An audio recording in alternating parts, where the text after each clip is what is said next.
A movement has quietly begun in Belize that could possibly take the world by storm. It is not an original idea by any means, but Trades for Life has begun work on building holistic tradesmen that do more than repair vehicles or computers. We spoke with co-founders Kent Fuller and Steve Troyer. Trades for Life is a pilot project that we are running at this time to determine what is the best way to meet the needs that we have identified for the people in Belize, to make them marketable, to give them the necessary skills where they could become a self-employed person. Our program encompasses not only the skill discipline, but also life discipline, so that at the end of the day, we're going to have people who are complete, people who are whole, people who will go out there and make a difference in Belize and make people proud to be a Belizean. Societies are built by people who work with their hands and make things. And we look all throughout history as cultures and civilizations have been built, it's been built by tradespeople. That's what creates great societies. Countries are trying to understand, how do we foster this culture of learning? And it's so important that we have qualified people to do the instructing, so that we don't just learn some kind of an average trade, just kind of how to fix stuff in your backyard maybe, but to be professionals at your trade, to have skills that are beyond just average or just enough to get by. But along with that comes the rest of the person. The skills is one aspect of that. But we also have to learn, how do we develop the whole person to be a leader in society? So all these things come by a healthy society that has at its core productive people who know how to work with their hands in a trade. We asked about the difference between Trades for Life and other skills training programs to be found in Belize. When we work with a person, there's more than just a pair of hands. Many employers just want a pair of hands, but really you get the whole person. In a society, we deal with people who are complete beings. The three things that we hope to address in a program like Trades for Life is to teach the mind, to train, to teach the body how to work, learn the skills, but to also address the issue of the spirit, the inside person, to give them hope and confidence and peace, so that they can then use what they know and what they've learned with their hands to be a productive member of society.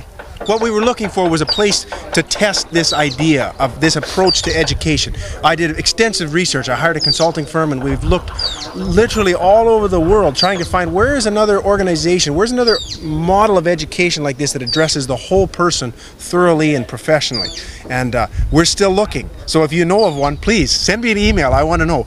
But we didn't see it, and so it's a different model, and that means that there's things we don't know about it. And so we had to try to find an opportunity to put to practice this idea, this philosophy, this approach to learning, and see what happens with it. And so it was a great opportunity to do it here in Belize. Presently, our program runs from 6 in the morning till 9 in the night. And a part of that, from 8 to 5, is the trade discipline that they learn. But we start out with the person, with their plan. What are they thinking? What do they want for themselves? What is God's plan for us as human beings? Who created us? And in the evening, we move into finance and life skills. We talk about financing, we talk about budgeting, we talk about savings, we talk about managing your finance, and all those things are necessary. The program focuses mainly in two areas: an overview of computer sciences and automotive mechanics, with a particular emphasis on maintenance and troubleshooting. The areas were left broad to accommodate the wide spectrum of experiences that students enroll with. We left the door pretty open about who could come. We didn't put many requirements. Certainly we don't have a requirement for formal education, including high school education, because many tradespeople don't learn well in a classroom setting. And so we wanted to specifically make it open for people from all educational backgrounds. If you just have grade school, that's fine.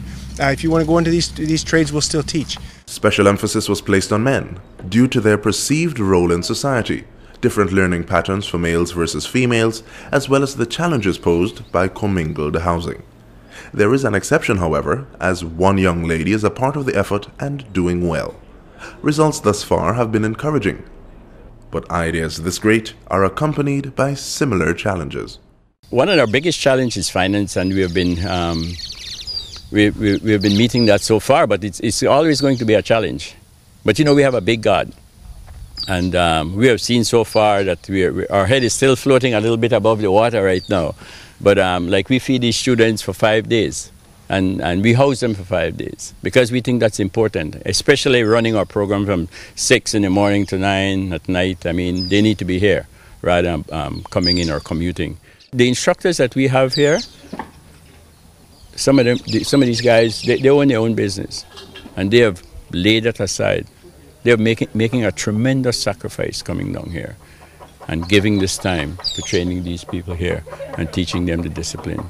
And then also there is the travel cost.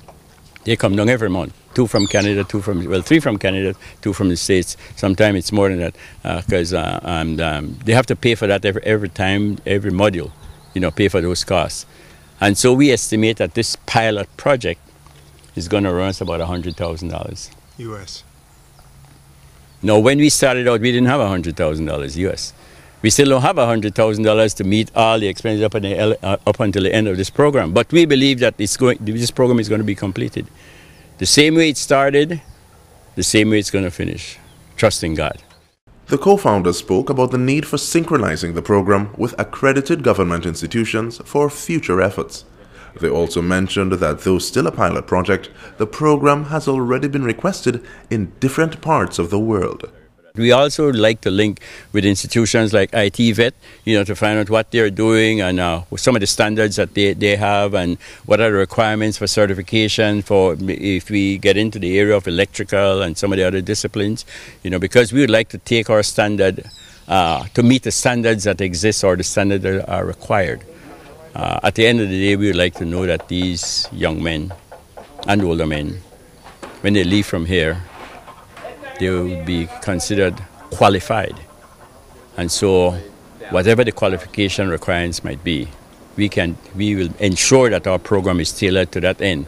But we will need to liaison with the ministry, we need to liaison with the IT Vet people and any other who we might have to talk to get the requirements so that we can make those standards and make the training program at the end of the day meeting the standards. And if we could go above the standards, that's our aim.